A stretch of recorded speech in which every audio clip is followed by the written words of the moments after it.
तो सभी को एक बार फिर प्रणाम। जैसा कि आपने देखा कि मैंने इसके पहले कक्षा 12वीं हिंदी आरोह भाग 2 से पहले पाठ आत्म परिचय को लिया था। तो आज हम पद्य को छोड़ करके गद्यांश में चलते हैं और आज हम परिचर्चा करेंगे गद्य खंड के पहले पाठ गद्य खंड के पहले पाठ भक्तिन की, जिसकी लेखिका महादेवी वर्मा जी हैं। आधुनिक मीरा कहा जाता है इन्हें। तो आप देखेंगे कि भक्तिन जो शब्द है वो पहले तो मुझे भी समझ में आया नहीं कि ये एनसीईआरटी ने रखा क्यों बच्चों।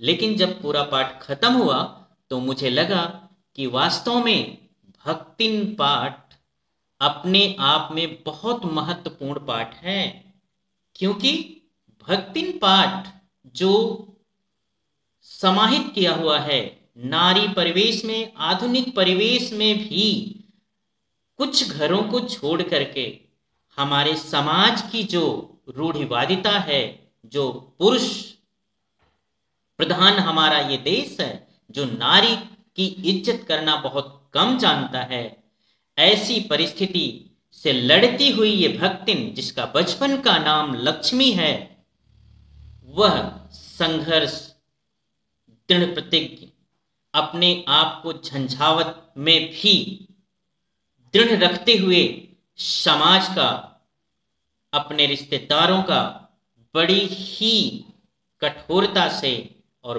बड़ी ही बुद्धिमत्ता से वह संघर्षमय जीवन बिताती है। तो महादेवी द्वारा रचित भक्तिन पाठ को लीजिए हम समझते हैं। तो आइए।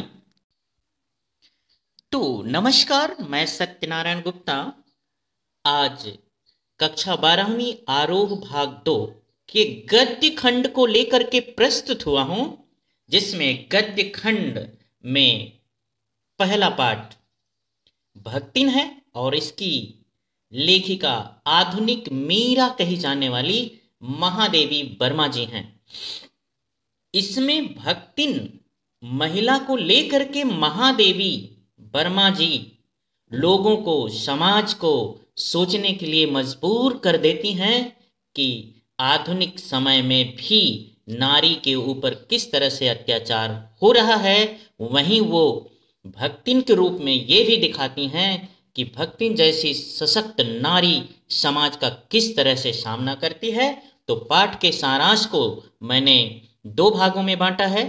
पहले भाग में आधा लिया है चूंकि पाठ लंबा है, और पाठ के सारांश को जानने से पहले आइए जानते हैं महादेवी वर्मा जी के बारे में। तो महादेवी वर्मा जी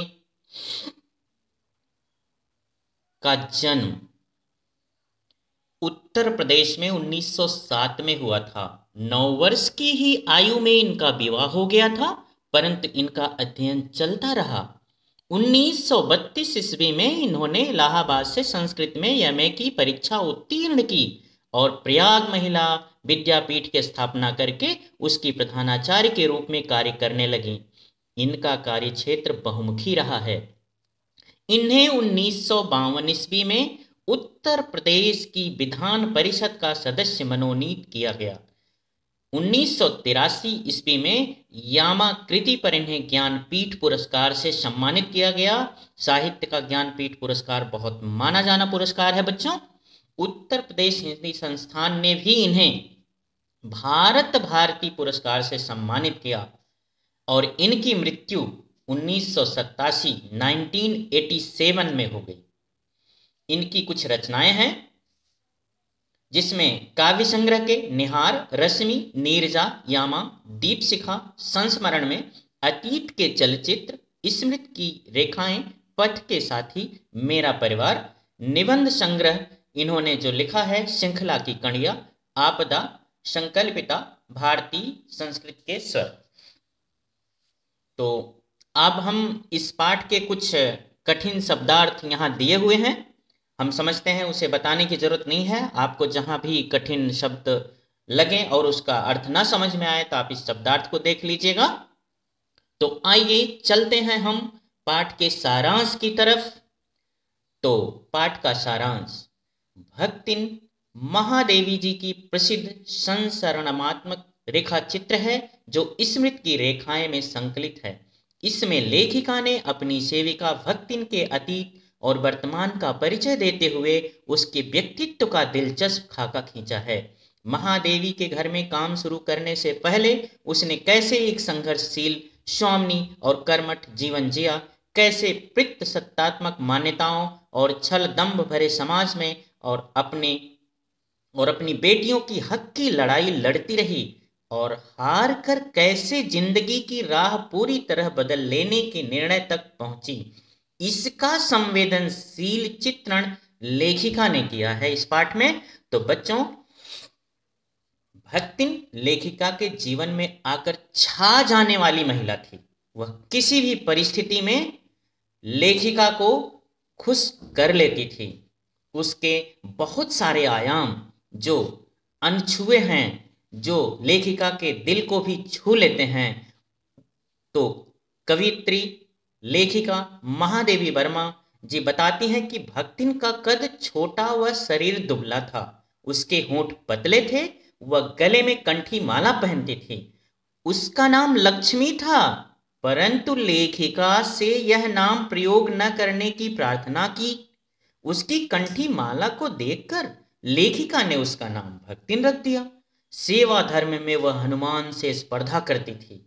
देखिए, हनुमान से स्पर्धा करने का मतलब हनुमान जी को सर्वोत्तम सेवक माना जाता है और उसमें ये उनसे स्पर्धा कर रही है, अर्थात ये भी अच्छी सेविका बनने का प्रयास कर रही है।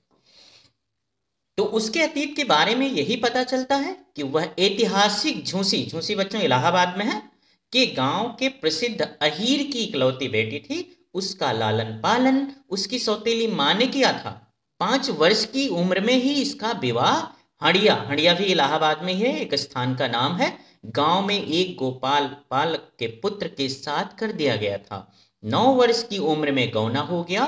भक्तिन की बीमाता ने उसके पिता की मृत्यु का समाचार देर से भेजा।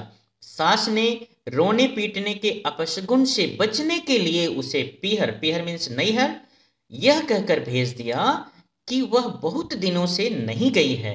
मायके जाने पर बीमाता के दुर्व्यवहार तथा पिता की मृत्यु से व्यथित होकर वह बिना पानी पिए ही घर वापस चली आई। घर आकर सास को खरी खोटी सुनाई तथा पति के ऊपर गहने फेंककर अपनी व्यथा व्यक्त की। और भक्तिन को जीवन के दूसरे भाग में भी सुख नहीं मिला। उसके लगातार 3 लड़कियां पैदा हुईं, तो उसकी जेठानी और सासू सब उसकी उपेक्षा करने लगी, और जेठानियों के पास काले काले पुत्र थे, इस पर भी वो घमंड दिखाया करती थी।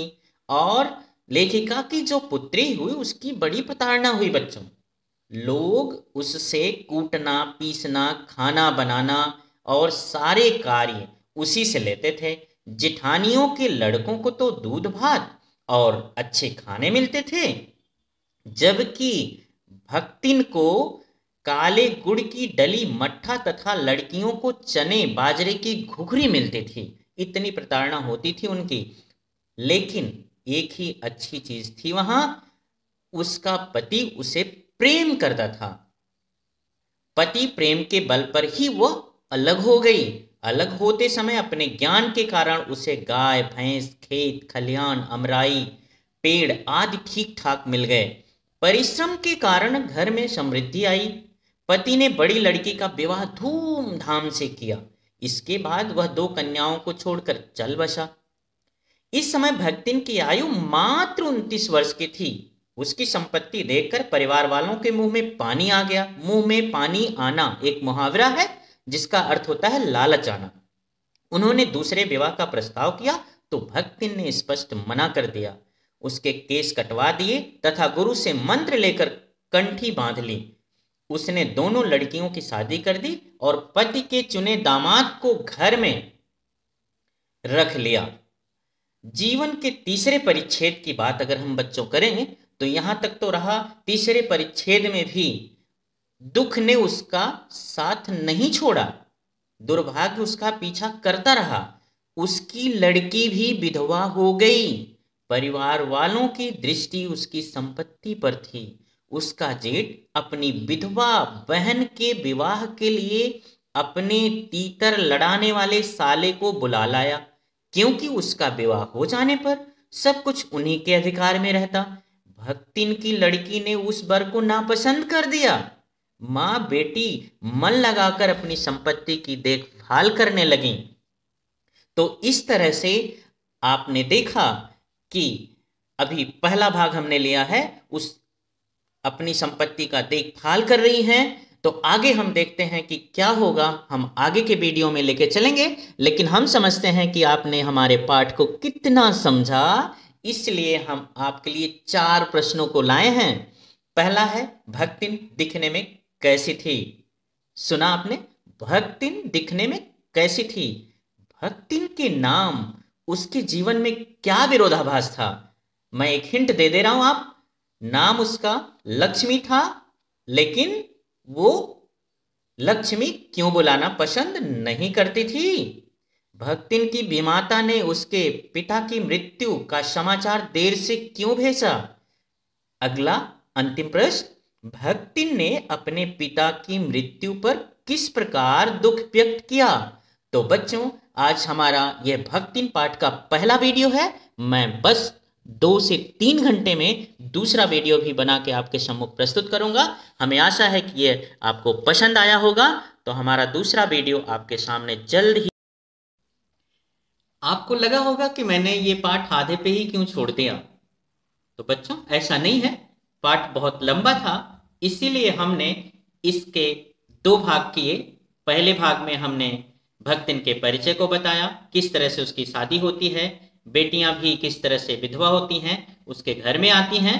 और इससे के अलावा जो हम परिचर्चा करेंगे वो हमारा दूसरा वीडियो होगा, भक्तिन पाठ का दूसरा वीडियो। तो आपको जो कार्य दिया गया है, आप उसको तुरंत करके हमें व्हाट्सएप के माध्यम से प्रदान करेंगे। धन्यवाद।